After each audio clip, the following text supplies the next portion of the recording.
The best value is the iPhone 14 Pro, in my opinion, as of November 11th, 2023.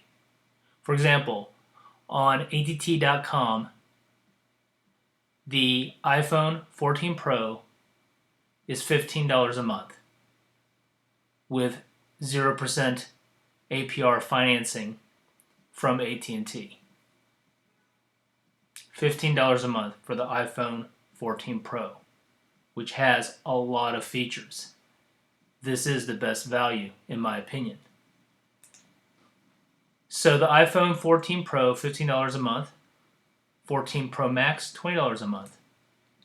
Now moving to the newer models, the regular 15 is $23 a month.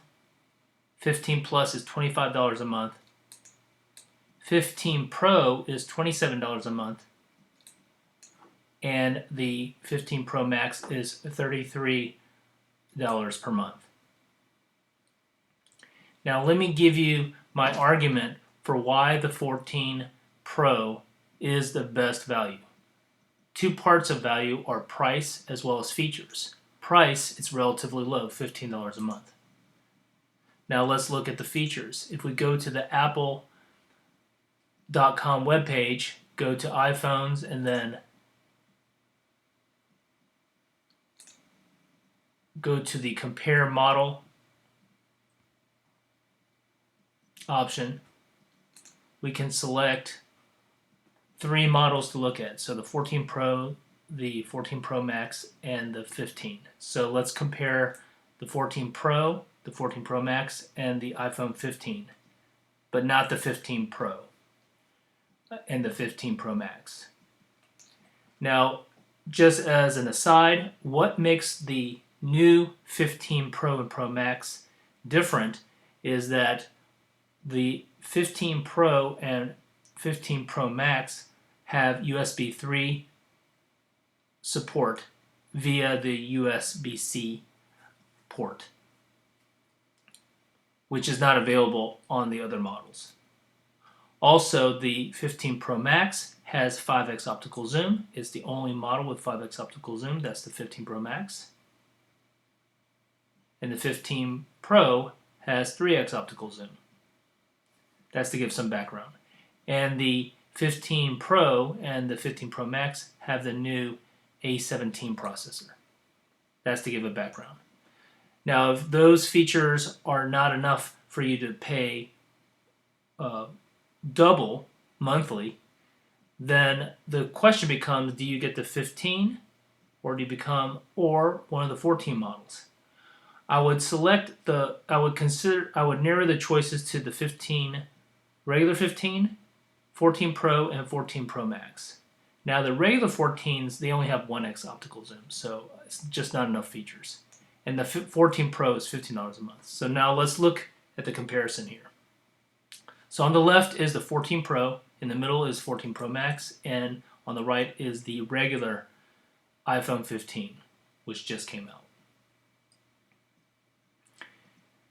So if you're thinking about the 15, I would recommend considering not getting the regular 15, but getting the 14 Pro or 14 Pro Max. The screens are superior on the 14 Pro models over the regular 15. They all have the A16 chip. The 14 Pros both have 3x optical zoom. But the regular 15 only has 2x. So if you get the 15, you're actually getting less features. But then you could say, well, what about the USB-C? Yes, the 15 has USB-C, but it only supports USB 2, not 3. If you want to get USB-C 3 capabilities, you must get the Pro 15 or the Pro 15 Max. If you're not getting the Pro 15 or the Pro 15 Max, the 15 is only giving you USB 2. So this USB-C port, which is new, and if you have iPhones from the past, you're having to get new cables for no advantage. So going back to the Pros, both the Pro and the Pro Max have more battery life. They both use Lightning, which I consider that to be an advantage because you don't have to buy new cables, which support USB 2.